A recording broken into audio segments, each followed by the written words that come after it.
Olá, é com muita alegria, com muita honra, com muita satisfação que nós estamos iniciando mais um programa Espiritismo e Reflexões, programa comandado pelo experiente Dr. Francisco Aranda Gabilan. No programa de hoje, o tema que ele aborda é quem são os pequeninos para Deus? Um tema importantíssimo para aquelas pessoas que estudam, que acompanham, para as pessoas que pesquisam a doutrina espírita. E Dr. Gabilan, vamos repetir, é um advogado renomado, ele é autor de diversas obras, ele é professor e é também conferencista nacional e internacional da doutrina espírita. Cada apresentação desses programas que ele está produzindo para nós aqui na TV e Rádio Renovação são, na verdade, verdadeiras aulas. E há, como já falamos no programa na semana anterior, há manifestações de muitas pessoas, muitos espectadores, muitos ouvintes, que estão, inclusive, guardando cópias dessas apresentações do Dr. Gabilan, porque são verdadeiras aulas que ele nos traz sobre temas, a cada semana um tema diferente. Então, nós temos a certeza de que vocês vão gostar de apreciar o que tem para nos dizer o mestre Francisco Aranda Gabilan. Muito obrigado, voltamos na próxima semana.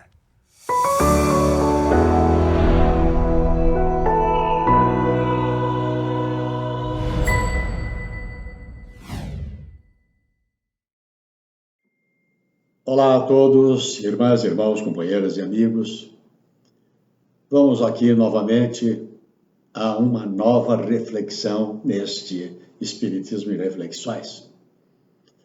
Há uma exortação de Jesus que ecoa ao largo do tempo até os nossos dias e que merece uma reflexão mais profunda para evitar confusões de entendimento.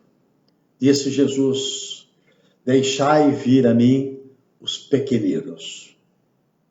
E tem sido entendido, isso foi dito, na verdade, à luz quando estavam acercado dele crianças.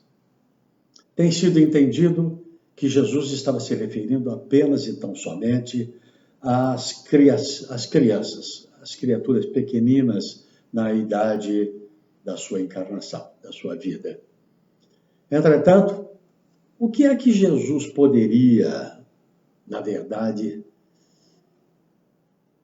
refletir de exortar as próprias crianças que estavam ainda em formação do seu caráter, do seu conhecimento, portanto, da sua existência, o que se daria muito mais adiante da sua existência. É evidente que Jesus aproveitava toda e qualquer oportunidade para dar uma lição para a humanidade, que ecoasse para todo o sempre, como efetivamente isso aconteceu. É lógico, é evidente que uma criatura, uma criança, ela é um espírito imortal, vindo, na verdade, de diversas encarnações, amealhando conhecimento, amealhando estrutura para as vivências futuras dela. E, obviamente, que no estágio em que se encontra, seria muito impossível absorver qualquer tipo de conhecimento. Jesus usou dessa figura das crianças para se referir, numa simplicidade de raciocínio, não um apelo especificamente às crianças, mas às almas, de uma maneira geral, que gravitam nos círculos inferiores, onde, diz lá no Evangelho, a desgraça desconhece a esperança. Jesus chamava em si a infância intelectual. Jesus se referia, na verdade, aos fracos, aos escravos, os viciosos, as criaturas decaídas de uma maneira geral, porque ele não poderia nada ensinar a infância física, que é presa ainda na matéria e sujeito aos instintos que vigoram naquele instante lá. Jesus queria que os homens se entregassem a ele com a confiança desses pequeninos, onde viceja toda a chamada aparência de tranquilidade, de serenidade, de equilíbrio, mas é uma aparência, porque são espíritos imortais que trazem, inclusive, influência de outras encarnações, mas que não se revelam naquele instante. Quando ele se referiu a que deixasse vir a ele os pequeninos, porque ele dizia, porque eu tenho o alimento que fortifica os fracos, ele estava se referindo, vamos nós agora elencar a série de criaturas que num planeta de expiação e prova como o nosso está vicejando. Ele pretendia que fossem a ele os tímidos, os débeis, que necessitam de todo amparo e de todo consolo para que possam vencer, suportar as vicissitudes de uma existência dificultosa, que tem uma causa, que não é um castigo. Causa essa que vem de outras encarnações, pela lei de causa e efeito. Nenhuma atitude da criatura, ela se perde, ela fica resolvida ao nada. Toda ela tem uma consequência. Se referia Jesus aos ignorantes, para que essas criaturas fossem iluminadas, tivessem a luz do entendimento, a luz da razão, da compreensão, porque reside na compreensão a boa parcela de mitigação dos males de que a criatura padece. Os sofredores, de uma maneira geral, estavam sendo, na verdade, exortados por Jesus. A multidão dos aflitos e dos infelizes que vicejam por todo o planeta Terra. Ele diz, e eu lhes darei o remédio para os males da vida, revelando-lhes o segredo da cura das suas feridas. Esses segredos da cura e das suas feridas significavam, na verdade, a compreensão, a abertura do entendimento, da racionalidade. E no Evangelho nós temos uma colocação de um espírito protetor analisando essa questão. Diz ele o seguinte, qual é, meus amigos, esse bálsamo poderoso de tamanha virtude que se aplica a todas as chagas do coração e as curas? E ele dá a poção, ele dá a solução, ele dá a resposta a essa indagação. É o amor. É a caridade. Diz ele, se tiverdes esse fogo divino, o que havereis de temer? A todos os instantes das vossas vidas direi, meu Pai, se referindo a nós, às exortações nossas, meu Pai, que se faça a tua vontade e não a minha.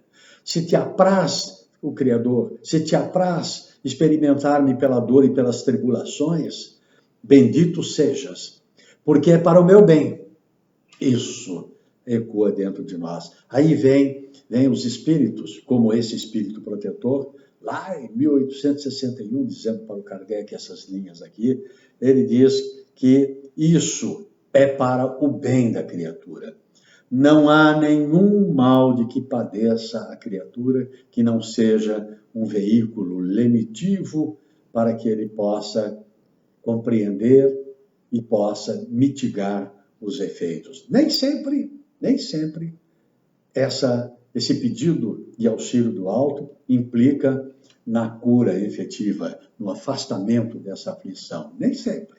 Às vezes, sim, por merecimento e até mesmo por benesse do Criador, para que essa criatura se recomponha e possa ter uma continuidade de existência mais eficaz, mas subordinada ao entendimento, à compreensão e ao arrependimento. Por que não? O arrependimento é uma forma de reparação, de auto-reparação. Ele diz, se te apraz experimentar pela dor e pelas tribulações, bendito sejas, porque é para meu bem. Eu o sei, diz o Espírito, que a tua mão pesa sobre mim. Se te agrada, Senhor, apiedar-te da tua frágil criatura, dar-lhe o coração, as alegrias puras, bendito sejas também. Mas faze, diz ele maravilhosamente, que o amor divino não se amorteça na sua alma e que incessantemente suba aos teus pés a nossa prece de gratidão. Vejam, duas características de literal forma de recondução da criatura para o caminho do entendimento e muitas vezes até da cura: o amor e a caridade. O amor, ele engloba também a caridade, porque a caridade é uma forma de amor. Que tipo de caridade? Começa pela caridade por si mesmo, pela compreensão dos seus próprios males. A criatura compreender quem ela é, de onde vem, por que está na encarnação e o que pretende para o seu futuro. Criatura imortal. Somos nós. Estagiando numa determinada encarnação, numa determinada vida, marcado, sem dúvida nenhuma, pelas virtudes e pelos defeitos angariados em outras vidas. Tudo fruto do livre-arbítrio. O livre-arbítrio, nós já falamos e repetimos, fazendo eco com a informação de espíritos da natureza extraordinária, de ética e de moral, como o nosso querido Emmanuel, que diz: o livre-arbítrio é a capacidade que a criatura tem nesse estágio que nós estamos, no estágio da humanidade, no estágio da hominidade, de fazer o que bem queremos. Aquilo que nós julgamos do nosso interesse é possível fazer. Nem o Criador retira, apaga, elimina o livre-arbítrio da criatura, porque senão aí, na verdade, o Criador estaria interferindo naquela aquisição que a criatura teve, porque não é um presente o livre-arbítrio, não é uma dádiva do céu, ele é uma conquista da criatura na sua caminhada evolutiva. E ele é um caminho de condução para o norte, os objetivos da criatura. E os caminhos traçados pelo Criador são sempre os caminhos do bem. Quando, por qualquer razão, nós enveredamos no caminho do mal, nós tentamos enveredar por caminhos ímpios que a gente julga ser do interesse nosso, mas que, com certeza, vai provocar a dor. A dor é uma consequência das nossas atitudes. Ela é um farol, ela é um sinal de aviso de que alguma coisa está errada, que algo não está certo. E, portanto, se há um aviso, nós temos que estar atentos a esse aviso para que nós possamos reconduzir-nos para a estrada do bem. Aí, quando Jesus nos disse: deixai vir a mim os pequeninos, nós temos que nos elencar dentre esses pequeninos, verificando quais são as mazelas que nós tentamos reparar. Uma das virtudes, ou melhor ainda, dos objetivos do Espiritismo, que não é exatamente porque é o Espiritismo, mas é porque ele é o Consolador prometido, e os Espíritos fizeram disso, sem dúvida nenhuma, um caminho para a recondução da criatura, para o caminho do bem, para a evolução. A evolução é irreversível, é constante, ela é morosa, ela é vagarosa, mas é constante, para todo sempre. O destino de cada uma dessas criaturas, todas, sem exceção, é a da perfeição.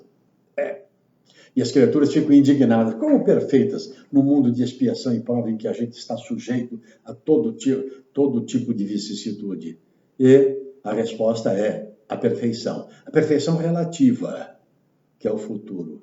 É claro, é óbvio que esse caminho pode ser mais alongado ou mais abreviado. Alongado em razão da nossa falta de compreensão, em razão dos nossos excessos, em razão da nossa invigilância, da nossa imprudência, em razão dos nossos atos que são contrários aos próprios interesses nossos, iludidos de que esses atos possam nos satisfazer em termos de obtenção de recursos, de mando sobre as outras criaturas, de influência, quando, a bem da verdade, eles são máculas negativas que vão sendo angariadas, mas possíveis e passíveis de modificação, porque a lei natural que atua para nós e para todas as criaturas de maneira igual, ela é boa e útil. É isso. E ela levará, sem dúvida nenhuma, ao progresso da criatura, que é lento, gradual, mas que existe.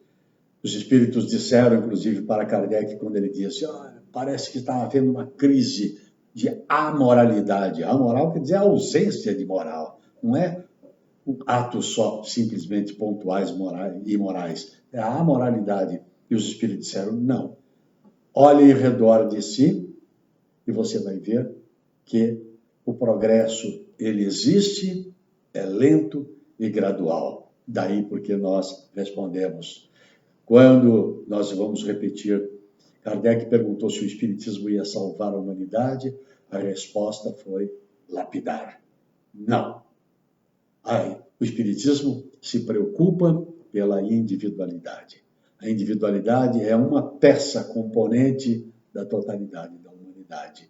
E, portanto, ela irá, com certeza, refletir na possibilidade das outras criaturas criarem o mesmo diapasão, a mesma sintonia para refletir sobre a sua evolução. Por isso, nós temos, inclusive, como socorro do alto, 2 poções legadas por Jesus. Quando a gente fala de Jesus, não estamos falando de mística, não estamos falando de dogma, não estamos falando, na verdade, de metáforas. Nós estamos falando do paradigma do entendimento, da razão e da caridade e do amor para o planeta Terra. E 2 poções ele nos legou, diga-se, a oração e a vigia dos nossos defeitos, o reconhecimento dos nossos defeitos e também o realce das nossas virtudes. E a oração, que é um pedido de amparo ao alto, e esse nosso pedido será atendido com toda certeza quando feito da maneira mais eficaz possível, ou seja, do fundo da alma. Nós usamos a palavra do fundo do coração. É a recomendação. Vamos nos reconhecer como os pequeninos da existência e atender ao reclamo de Jesus. Fiquemos na paz dele. Até mais.